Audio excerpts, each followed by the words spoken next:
12 de juliol del 2025. Avui s'obre un nou capítol en les aventures de Marisa. Tenim 2 setmanes per endavant i un pla senzill, navegar cap al nord i l'oest, tan lluny com ens deixin el temps, el mar i les vacances. Volem recórrer les illes de l'oest d'Escòcia, descobrir racons amagats i allunyar-nos una mica de les marines, per fondejar més sovint i viure, si podem, una mica més salvatgement. Perquè la veritat és que solem acabar el dia connectats a terra i amb l'aigua calenta a l'abast. Però aquesta vegada ens ve de gust provar una altra cosa, deixar caure l'àncora en badies solitàries, despertar-nos envoltats de natura i potser sopar amb les foques, si és que es deixen veure. Avui deixem enrere Bangor i posem rumb a l'illa de Guia. Però com que el vent bufa de l'est aquest vespre, hem descartat l'habitual Armitage Bay. En lloc seu, provarem un ancoratge poc conegut a la cara oest, Claro Bay. No sabem ben bé què ens espera, però vaja, si volíem aventures, ja les tenim. Des del primer dia hem hissat les veles, sí, encara que més com un gest de bona voluntat. El vent és escàs i el motor s'emporta tota la feina. El primer oficial, per part seva, es manté ferm en la seva posició, impassible, en alerta, preparat per a qualsevol ordre que vingui del capità. No ho sé. El mar d'Irlanda, El frío mar d'Irlanda.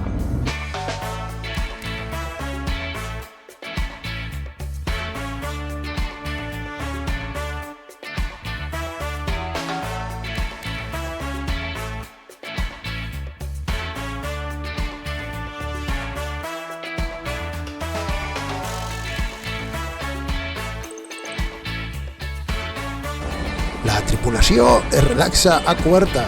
Alguns fins i tot han ocupat la proa, una zona que normalment tinc vetada en aquestes aigües, perquè el mar d'Irlanda no sol mostrar-se tan amable. Però avui és un dia especial. Hem deixat enrere el Belfast Lough i el mar està tan tranquil que podríem estar navegant per qualsevol racó del Mediterrani, com Grècia, Croàcia o la Costa Brava. O si més no, així ho imaginem, si tanquem els ulls i no pensem gaire en la temperatura real de l'aigua.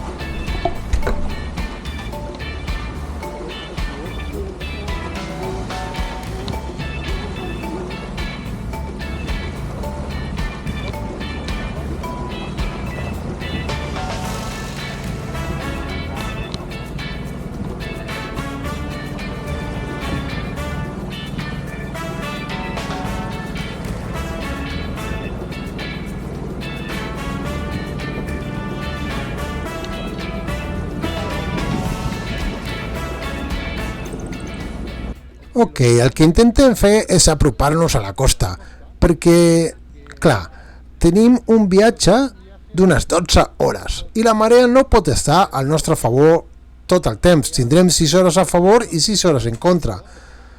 Aleshores, el que fem és acostar-nos a la costa per aprofitar uns contracorrents, el que aquí anomenen l'eddy, que ens empeny una mica.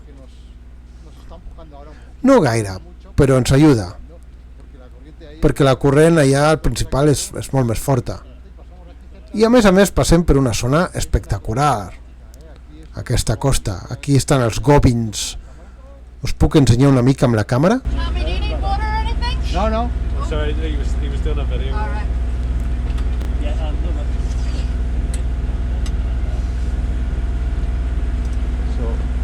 Veieu aquí al fons? Aquests són els Gobbins.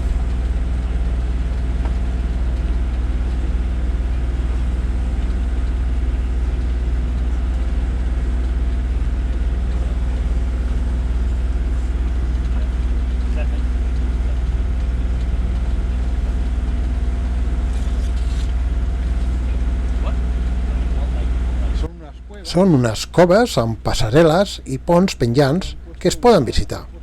I si mireu allà dalt, tot i que no sé si la càmera ho captarà, hi ha un mirador. Es diuen els Gobbins.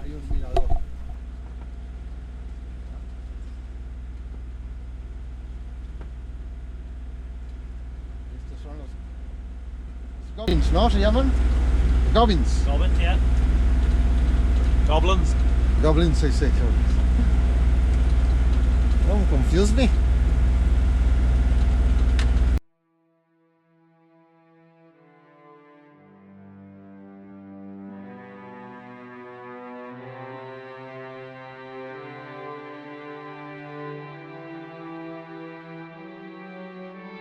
Passem a prop de l'illa de Muc. Normalment no hi naveguem tan errant, perquè aquesta zona és coneguda per les aigües turbulentes, i amb raó. Però avui el mar ens fa una treva i ens permet admirar de prop la seva silueta baixa i plana, envoltada de corrents traïdors que, fins i tot ara en calma, dibuixen remolins just al davant del vaixell. No hi ha perill, però el respecte hi és. Aviat ens allunyarem de la costa, aprofitant que la marea principal ja comença a canviar a favor nostre. Amb sort ens arrossegarà cap al nord com una cinta transportadora. I si sentiu una música de fons en aquesta part és perquè la necessito posar. La tripulació ha decidit ambientar el moment amb la seva pròpia banda sonora a tot drap. Diguem que no era exactament la música que jo tenia pensada per a aquesta escena.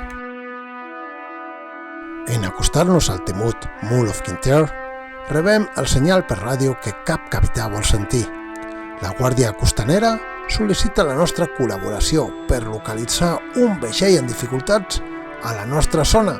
Per un moment tot canvia, la calma es torna alerta i el mar, encara que tranquil, ens recorda a on som.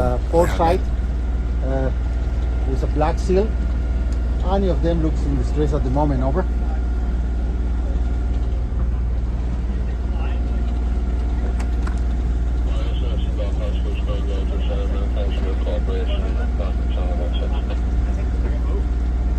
Marisa, back to Channel 16, over. Falsa alarma. Algú havia activat per error el sistema d'emergència d'un vaixell amarrat a un port proper. Respirem profundament i seguim. El Mull ens deixa passar. Aquesta vegada sense ensurs. Bé, gairebé. Ahí están las turbulencias, pero hoy está muy poquito activo. Por eso pasamos tan cerca. Acabas de asustar solo los pájaros. Cantando. No, can't sing because of copyright.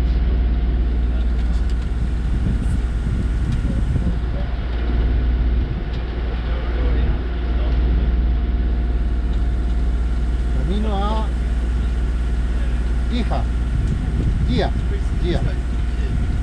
Gia, you say? What? Gia? Yeah. Gia. Hard G. Gia?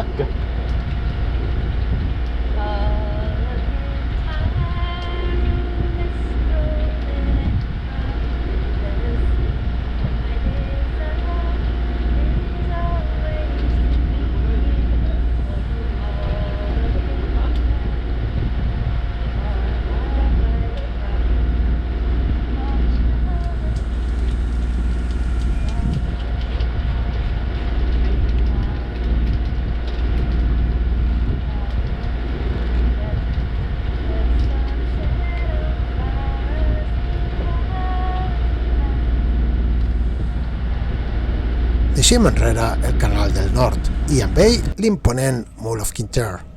La silueta de Gia comença a perfilar-se a l'horitzó. Ens apropem al nostre destí, Crearo Bay, un ancoratge poc habitual a la cara oest de l'illa, i el millor de tot, hi arribem exactament a l'hora prevista, ni tard ni massa aviat. Una petita victòria per a la nostra confiança en les taules de les marees, les cartes nàutiques i els nostres càlculs, perquè en travesses com aquesta, quan tot encaixa, un sent que el vaixell i el mar t'escolten, o millor encara, que tu els escoltes amb ells. Deixem caure l'àncora amb la serenor de la feina ben feta, però en mirar al voltant descobrim que no som els únics amb aquesta idea. Hi ha diversos vaixells ja fondejats. Sembla que aquesta badia no és pas tan secreta com creiem, i entre ells una sorpresa. Un d'aquests vaixells és el Càndida, un vell conegut d'altres aventures. Havien compartit travesses amb ells l'estiu passat i la casualitat, o potser els designis del mar, ens torna a reunir aquí, en aquest racó oblidat. Durant els pròxims dies compartirem moments, experiències i, com és costum, entre navegants, alguna ajuda tècnica. Segons Lian, barrejar de Sarono amb cervesa Corona té gust de Dr. Pepper. That's one measure. Jo no ho sé, però per si de cas, And then millor no ho proveu a casa. Well, maybe just to mix it slightly, because all the wine, like just swirl it a wee bit. what are you doing? The mixing? Like that. Like. Ryan turned us upside down, but then it went really foamy. Yeah, it's like Corona. Shot back at me. Corona 101. Okay. Like, Oh, it's trying to go up. oh yeah, it's not bad. It's good. Yeah, it's not bad. Yeah. Maybe it could take another one. Like, I'm not sure.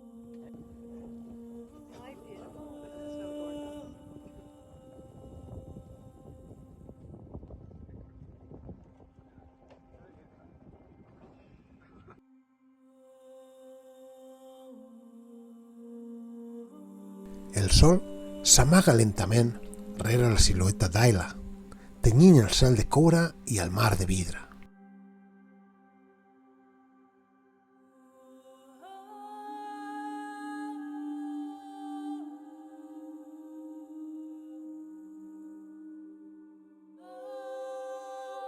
Tot és en calma. Els generadors eòlics que vigilen la costa han deixat de girar. Ni una brisa, ni un tremolor. Les cadenes d'ancoratge cauen rectes, com línies traçades per la mà d'un déu nàutic satisfet.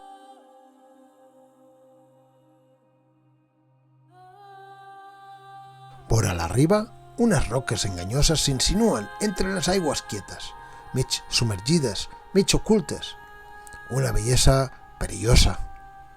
Aquells que s'acostin a Claro Bay que ho facin amb bona cartografia, o millor encara, amb els mapes detallats d'Antares, perquè aquí, a la costa sud de Guia, tan verda i plàcida en aquesta hora, s'hi amaguen secrets sota la superfície.